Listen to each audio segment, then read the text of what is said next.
Police used tear gas as anti-NATO demonstrators demand to stop military exercises and attempt to cut a fence to a military base in Sardinia, Italy. It comes as NATO's very existence is called into doubt by a new breed of politicians, while people across the EU question Brussels' new armed unit duplicating the military alliance. French media go on the offensive after surprise gains by Conservative hopeful Francois Fillon, who's now just one step away from becoming a presidential candidate. And tensions between Turkey and US-backed Kurds in Syria put the offensive against ISIL's de facto capital Raqqa under threat.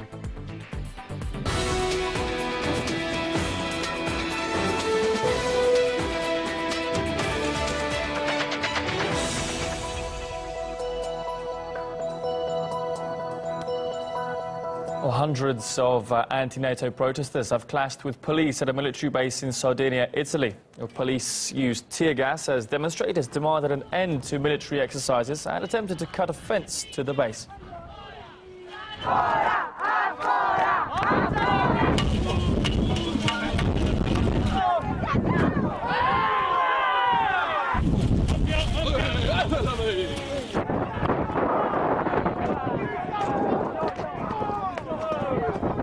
Meanwhile, Washington says it's worried about Moscow's deployment of Iskander missiles and also air defenses in Russia's western enclave of Kaliningrad in the wake of new U.S. missiles being placed just across the border. The deployment of Iskander and S-400 missiles to Kaliningrad is destabilizing to European security. Russia has made threats to move Iskander missiles to Kaliningrad now for the past decade in response to a variety of developments in Europe, none of which demand such a military response. We also call upon Russia to refrain from words or deeds that are inconsistent with the goal of promoting security and stability in the Euro-Atlantic region.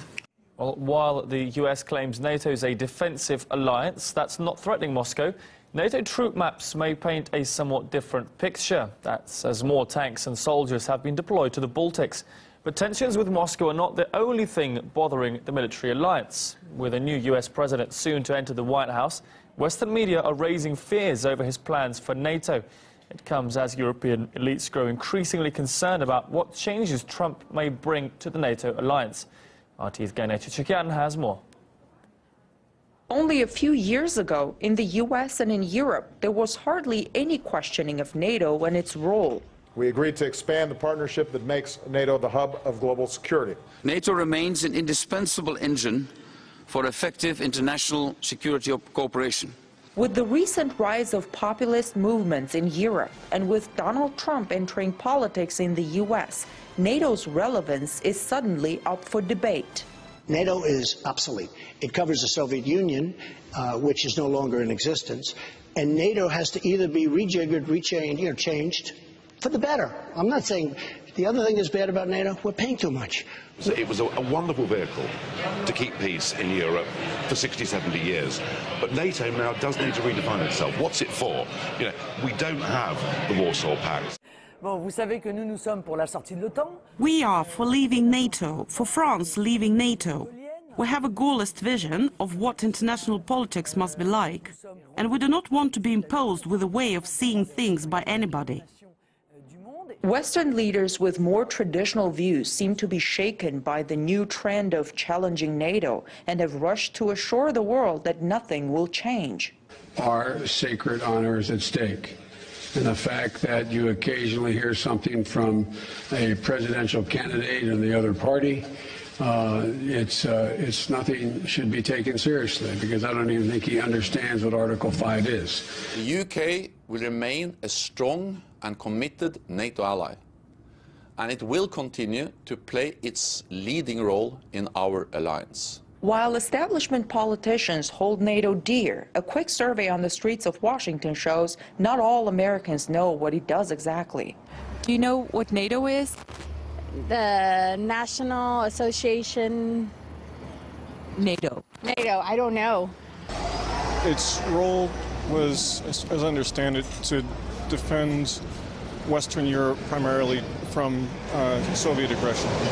What about now? It's less well defined now, I think. It's not very well defined right now. Some Western leaders still view NATO as a way of standing up to Russia. But President-elect Donald Trump says he wants to gear the alliance toward fighting terrorism in partnership with Russia. NATO is essentially a tool of Washington to maintain control over Europe in security affairs. Nobody in Europe feels threatened by Russia or any other external threat. The only real threat they face is from the threat of terrorism, and NATO doesn't seem to know what to do about that.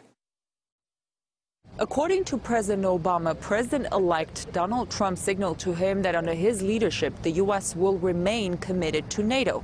But Trump's vision of NATO's role seems to be quite different from that of the Washington establishment. And with new voices shaping foreign policy on both sides of the Atlantic, the question now is, will NATO change? In Washington, I'm Ganesh Chakyan, RT. Well, meanwhile, NATO has published what it calls Russia's top 5 myths about the organization. Let's fact-check some of them right now. Russia's land border is just over 20,000 kilometers long. Of that, less than 1/16, 1215 kilometers, is with current NATO members. Russia shares land borders with 14 countries, and only 5 of them are NATO members. Nevertheless, what NATO didn't mention is its partners on the map, as you can see just along here on the southern border. Of course, that may explain Moscow's concerns about being increasingly surrounded. Outside NATO territory, the alliance only has a military presence in 3 places: Kosovo, Afghanistan, and off the Horn of Africa. Well, then there's NATO's Special Rapid Response Group of up to 60,000 troops ready for action. Moreover, Secretary General Stoltenberg said 300,000 extra NATO soldiers have been placed on high alert, while top NATO figures try to debunk what they call Moscow's myths about the alliance. EU members have organized numerous international military drills in states neighboring Russia just in the past month alone.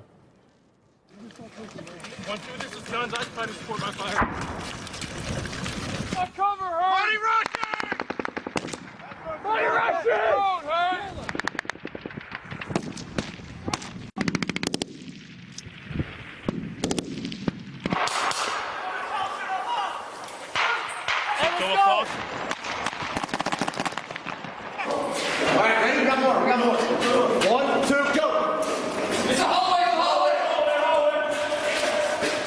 Now, the European Parliament has imposed another cost on EU taxpayers, where on Tuesday, European MPs voted to create an armed defence unit separate from NATO.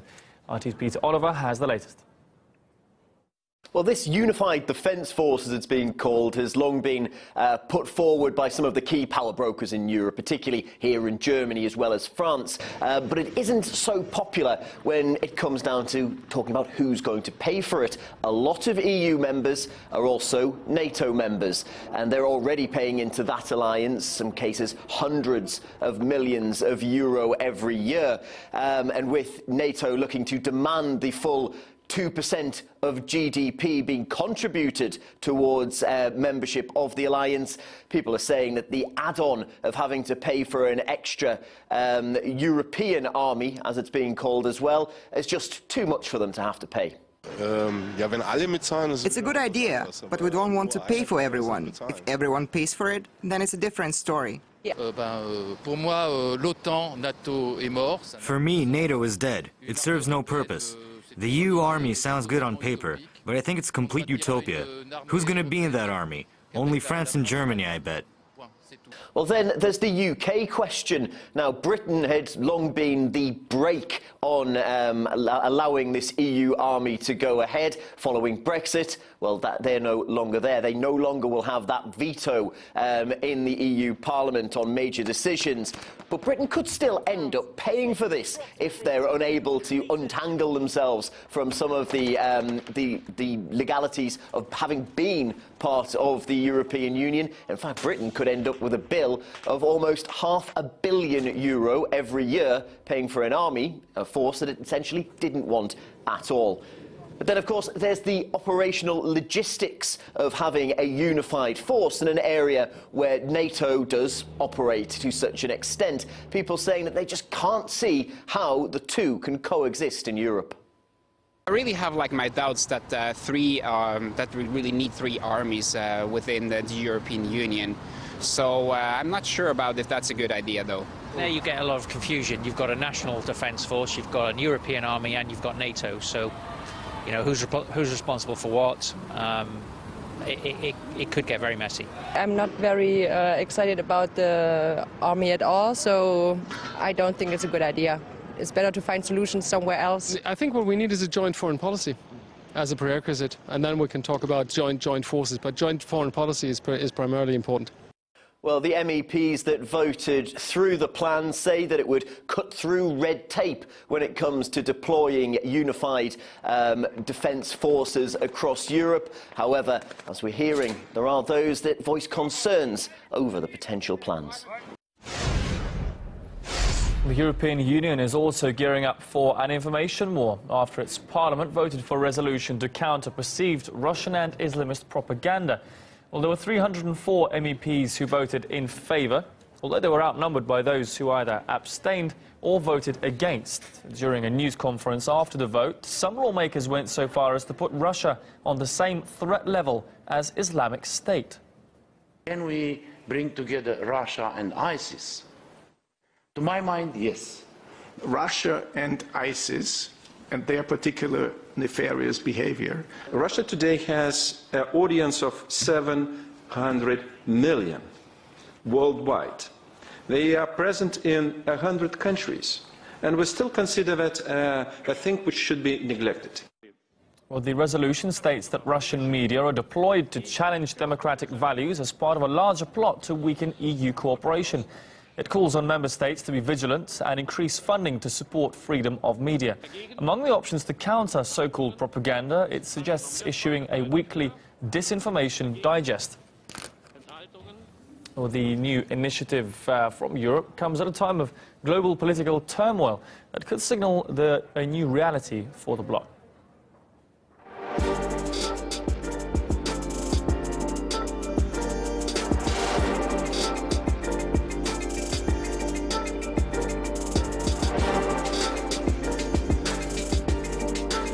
The European Parliament, it continues its anti-Russian policies, and this is something that does not help the international peace and security. So many political dissidents like myself who are basically locked out of our corporate media coverage.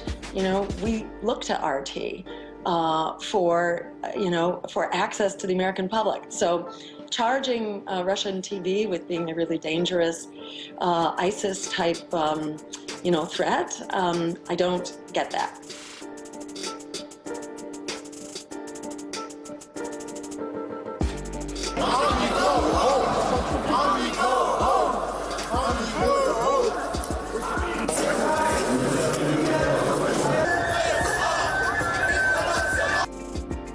NATO has no reason to exist anymore because there is no strength to Europe.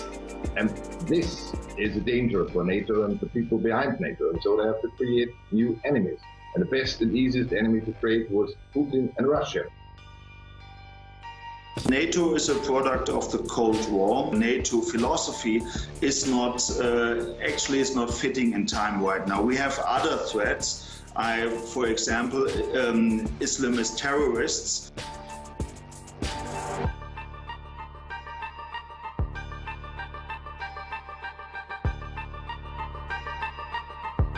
The great war that UKIP was set up to fight has now been won. On the 23rd of June of this year, the country voted to leave the European Union. I expect UKIP to go forward with its insurgent, dissident policies to free up this country and free up the world, ideally, from the political elite.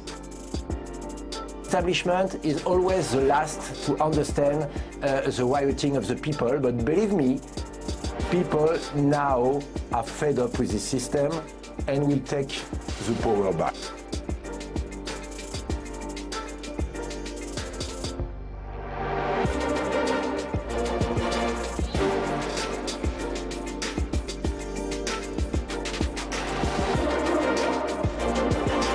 I think the big multilateral agreements are now, as you say, dead in the water. And the death of the big multilateral agreements opens up scope for smaller bilateral agreements, e.g. a US UK free trade agreement, which Boris Johnson has talked about. And I think we should be actively pursuing that. Citizens are not consulted. Once again, it's not democracy. But why aren't they consulted? Because it's only a business matter. Business and money before everything else. And I hope that we will put this treaty into the basket and forget it forever in order to protect our employees. I am going to issue our notification of intent to withdraw from the Trans-Pacific Partnership, a potential disaster for our country. Well, meanwhile, there's every chance of political revolution in France as well. We tell you why just after this break.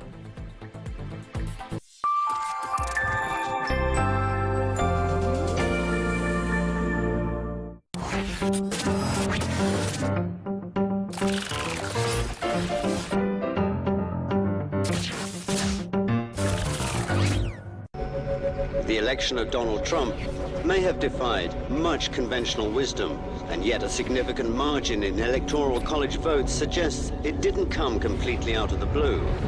Why did so many experts fail to see him coming?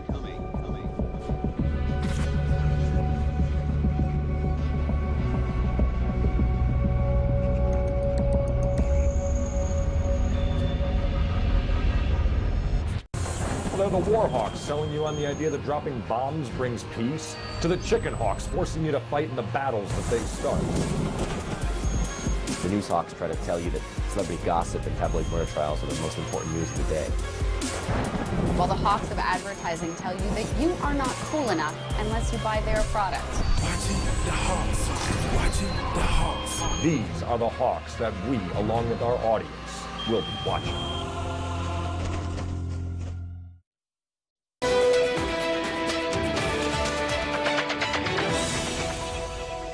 Welcome back to the programme. The presidential frontrunner Francois Fillon may have unexpectedly won the first round of Conservative primaries, but he's much less loved by the media than by the public. RT's Madina Korchinova finds out why exactly the press is so against the new hopeful for France's top job. This man kicked out his ex-boss and former French leader from the presidential race and proved the pollsters were wrong. But is he getting any credit for that from the media? Well, let's just have a look. An old remark has come back to haunt him. All the way back in 2009, when he was PM, he told a female politician that she couldn't be a minister as she was pregnant, something he apologized for long ago, but all of a sudden, the French media all over it again. He has been labeled reactionary and a traditionalist, the insinuation being that his political program is out of date. The media is warning that Fillon is a weak candidate to stand against Le Pen, and this may lead to her potential easy win. And why has the media suddenly turned against a man it practically ignored just a few weeks back? In Francois Fillon's case, we find ourselves in a completely different situation. Here, the French elite rejects him. The reason is simple. Before, the elite didn't feel the need to speak about Fillon because they didn't think he had a chance to be elected. Now, when they see that Fillon poses a real threat, they've become interested in his program. The most important thing is that he's being rejected by the French elite because they're afraid he'll stick to his promises if he's elected. And of course, no election goes by without the name Vladimir Putin cropping up. This time, the media is warning that the country may get a Putin-friendly president next year, or that Vladimir Putin himself will win the French election. There are many French people who choose not to voice their opinion, but know there can't be a balance in Europe without a stable alliance with Russia. For around 45 to 50 years, there's been a popular dogma about the Franco-German alliance, but it's not generally supported by the public. This is why we shouldn't be surprised if the mass media, which is financed by those who need this alliance, reject the prospect of warming relations with Russia. Fillon will go head-to-head with his Republican rival Alain Juppé for the party's nomination this Sunday. Well, let's just wait and see what other flaws of the French politician will be made public. Progress in the US-backed battle for Raqqa, the de facto capital of Islamic State in Syria, is being hampered by a dangerous standoff between Kurdish coalition forces and Ankara. The U.S.-led operation against ISIL in Syria is in danger of being dragged down because of a long-time feud between Kurdish and Turkish forces. Now, the Kurds are the forces that are fighting ISIL on the ground with the help of the U.S., while Turkey is conducting its own operation against the terrorists, not taking part officially in the battle for Syria's Raqqa. But for Turkey, the Syrian Kurds are just as bad as ISIL. We are trying to explain to everybody, especially to the United States, that it's not a good idea to go to Raqqa with other groups, especially with other terror organizations. Al-Bab is the place where the Turks and the Kurds have come dangerously close to one another. There are multiple reports of mutual attacks. Clashes will continue, especially around Haji Nasser village. Turkish shelled Haji Nasser. I don't know the last few hours updates, but what can I say? That SDF forces withdrew from Haji Nasser in order to protect the civilians. Today, many civilians are forced to flee them homes, to them villages. Also, the Kurds are now threatening to divert some of their forces from Raqqa and send them to Al-Bab as reinforcement against the Turks. We will stop the Syrian Democratic Forces from participating in the current Raqqa operation and instead divert them to Al-Bab if Turkey does not halt its attacks on the Shaba region, particularly on Al-Bab. Meanwhile, the U.S. is distancing itself from the Kurds with regards to the situation in Al-Bab because, let's face it, it's not a pretty comfortable situation. Contrary to some reports, the U.S. has not played a role in these operations. We do not support nor condone any maneuvers in this area which only help Daesh, who is on the run across Iraq and Syria. Manbij is a place that was previously liberated from ISIL by the Kurds as part of the SDF, or Syrian Democratic Forces, in cooperation with the U.S. The Kurds were supposed to leave Manbij, but so far have decided to stay, to the frustration of Turkey. Again, the U.S. won't explain why the Kurds are doing this. I'm not going to predict the future in a dynamic battle space right now. You know as well as anyone the tensions in the region, the different players on the ground there. What we do, what we have done as a leader of the coalition and as an ally of Turkey is try to be as transparent and as clear as possible with all of our partners about commitments made and about commitments that need to be adhered to. Well, hopefully that was clear enough for you. At least it was certainly clear for the Turkish President Tayyip Erdogan, who is now threatening to take Manbij from the Kurds by force. Turkey-backed forces have besieged the Islamic State-held Syrian town of Al-Bab from the west and have set their sights on Manbij for their next offensive. This is definitely a struggle between Turks and Kurds, and the U.S. role, from the beginning, they enabled this by letting, without resisting, letting Turkey operate within Syria anyway. So they're operating without the permission of the Syrian government. But it is, does anyone question the fact that Turkey would exploit this opportunity to, take revenge or to suppress the Kurds? The U.S., they're not very good at looking that far ahead, and two, political issues kind of went into their thinking. There is a saying about oil and water. They just don't mix. But apparently this is exactly what the U.S. is doing with its coalition in the Middle East. Now, if the Kurds flee or engage the Turks, then the whole U.S.-led Raqqa op is going to get out of control. Miguel Francis Santiago, RT. Protesters have gathered in New York to march in honor of Sofia Wolanski. The woman risks losing her arm after police allegedly threw a concussion grenade in one of the latest Dakota Access Pipeline demonstrations. Over 200 people came to support Sofia, now facing multiple surgeries. Several hundred others were also injured that night, and 25 went to hospital. The recent demonstrations have been extremely violent, with police using what some have described as riot control tactics. Experts told us such actions can have lethal consequences. It looks like a case study in exactly what not to do. Using water cannons in freezing cold weather, you can imagine, is dousing people in water in a place where they don't have a lot of warmth to go to, is going to cause a lot of hypothermia and other injuries. And then sort of combining all of these weapons together can pose its own risks. In the past, these weapons used to be called non-lethal weapons. Then we started calling them less lethal weapons. But really, they're weapons. And the death or not death is more a matter of how they're used than what specific weapon. When rubber bullets are used inappropriately, when water cannons are used inappropriately, they're going to cause death. We've seen dozens of deaths, especially from rubber and metal bullets and plastic bullets over the years all over the world because of inappropriate use mostly. We see a lot of injuries to the eyes, and most of the time if an eye is hit even by a rubber bullet, you'll never see out of that eye again. Police are supposed to be part of the community and not sort of a military force occupying it. So when you see this kind of thing and when you see multiple weapons being used against essentially an unarmed civilian population, you know, that sense of community that the police are with you, that's lost. Up next on RT, it's Worlds Apart.